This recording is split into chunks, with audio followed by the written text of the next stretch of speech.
अस्सलाम वालेकुम नाज़रीन, मैं हूं आपकी मेज़बान कोमल असलम और आज हम बात करने वाले हैं मौसमी तब्दीलियों पर।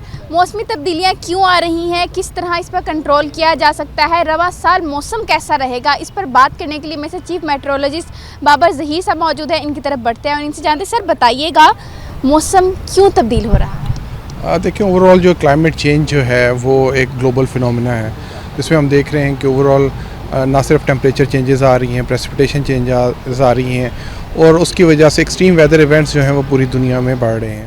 सर सबसे पहले मुझे ये बताइएगा कि इस दफ़ा कौन सा जो सिस्टम है वो हमारे वेदर पर असरअंदाज हो?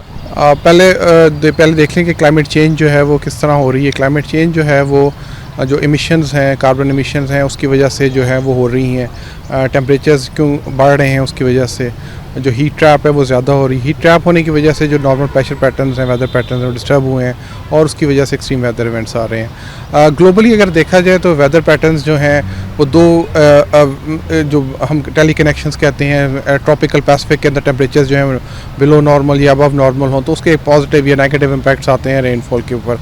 तो इस वक्त जो है वो न्यूट्रल लानीना कंडीशंस हैं, एनसो कंडीशंस जो है वो नॉर्मल हैं। तो ओवरऑल इस वक्त जो है वो पैटर्न जो है वो नॉर्मल कंडीशंस की तरफ है। सर इस दफ़ा जो है वो ये भी हीट वेव का खदशा भी जाहिर किया गया है। टेम्परेचर भी बताया जा रहा है कि 4 से 7 डिग्री इजाफे के साथ रिकॉर्ड किया जाएगा। पिछले साल तो टेम्परेचर ने वैसे ही तमाम रिकॉर्ड तोड़े, तो क्या इस दफ़ा भी हीट वेव ज़रूरत से ज़्यादा बढ़ेगी? देखें, ओवरऑल जब हम देख रहे हैं, अगर देखें ओवर द ईयर्स ना सिर्फ हीट वेव्स की ड्यूरेशन में इजाफा हो रहा है, उसकी इंटेंसिटी में भी इजाफा हो रहा है और जो एरियाज़ हैं जो इनको इनगल्फ करते हैं, जो अंडर इन्फ्लुएंस आते हैं, वो भी ज़्यादा हो रहे हैं। और ये फिनोमेना जो है वो पूरी दुनिया में हम देख रहे हैं कि इस तरह के जो एक्सट्रीम वेदर इवेंट्स जो हैं हीट वेव्स की सूरत में ज़्यादा हो रहे हैं। तो इस दफ़ा भी हम देख रहे हैं कि अप्रैल के महीने में भी टेम्परेचर्स जो हैं वो मामूल से बढ़े हुए हैं और इस वीक जो है वो टेम्परेचर्स जो हैं पूरे पाकिस्तान में, ख़ासतौर पर जो प्लेन एरियाज़ हैं पंजाब और सिंध के, उसमें अबव नॉर्मल टेम्परेचर्स रहेंगे और हीट वेव की कंडीशंस जो हैं वो डेवलप हो जाएंगी। सर हीट वेव को कितनी देर तक रहेगा, क्या दौरानी? ओवरऑल मैंने जैसे कि कहा कि पंजाब के अंदर, पंजाब के खासतौर पर प्लेन एरियाज़ और सिंध में जो है वो इसकी इंटेंसिटी ज़्यादा है। पोठवा रीजन में बुध की शाम या रात के वक्त आंधी आएगी, जिसकी वजह से टेम्परेचर जो है वो किसी हद तक जो है पोठवा रीजन में कम हो जाएंगे। लेकिन पंजाब के जो मैदानी इलाके हैं, सिंध के इलाके हैं, इन तमाम इलाकों में अगले जो है वो 3-4 रोज़ में के दौरान जो है वो दिन के दर्जा हरारत जो वो बढ़ ही रहेंगे। सर ये बताइएगा रवा साल बारिशों का क्या सिस्टम रहेगा, कम होंगी, ज़रूरत से ज़्यादा होंगी? अभी तक तो जो हम देख रहे हैं मार्च और अप्रैल हमारे पास ट्रांजिशन पीरियड्स होते हैं। अप्रैल में है ट्रांजिशन पीरियड है, उसके बाद फिर ग्रेजुअली हम समर सीज़न में दाखिल होंगे। मई का महीना जो है वो समर का होता है, इंटेंस हीट होती है।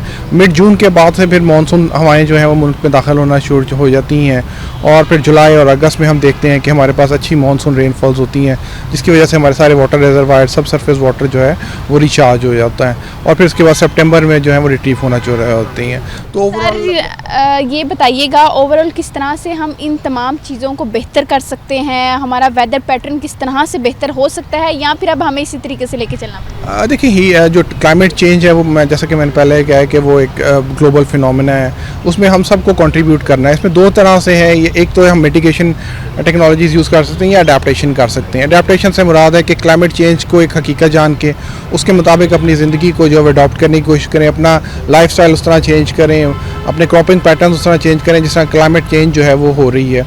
और उसके साथ साथ लॉन्ग टर्म के लिए कि अगर हम जो ग्लोबल टेम्परेचर राइज़ है उसको काबू करने के लिए हमें जो हमारी एमिशंस हैं उसको हमें चाहिए कि हम कंट्रोल करें।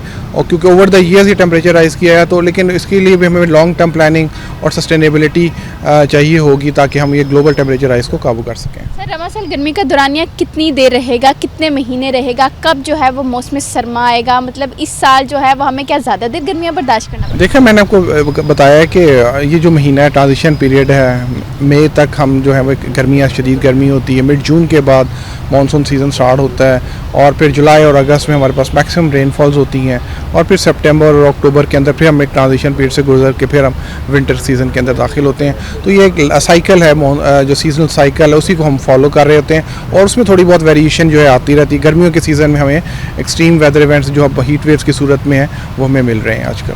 सर जैसे टेम्परेचर बढ़ेगा गर्मी का दौरानिया भी बढ़ेगा? जी बिल्कुल, हम देख रहे हैं कि गर्मियों का दौरानिया जो है वो ओवर द ईयर्स जो है पिछले चंद सालों से वो जो है वो बढ़ रहा है। जी बिल्कुल, ये थे चीफ मेट्रोलॉजिस्ट लाहौर और इनकी जानिब से बताया गया है कि वेदर पैटर्न चेंज हो रहे हैं, ट्रांजिशंस आ रही हैं, लेकिन ख़तरे की घंटी भी बजाई गई है कि हीट वेव का ख़तरनाक खदशा भी है और एक शदीद लहर जो है वो भी अवामुन्नास के सरों पर मंडला रही है। तो इसके लिए बर वक्त इक़दाम को यकीनी बनाया जाए। उम्मीद करती हूँ आपको ये स्टोरी पसंद आई होगी। इसी के साथ मुझे दीजिए इजाज़त, इंशाल्लाह फिर मुलाकात होगी। अल्लाह हाफ़िज़।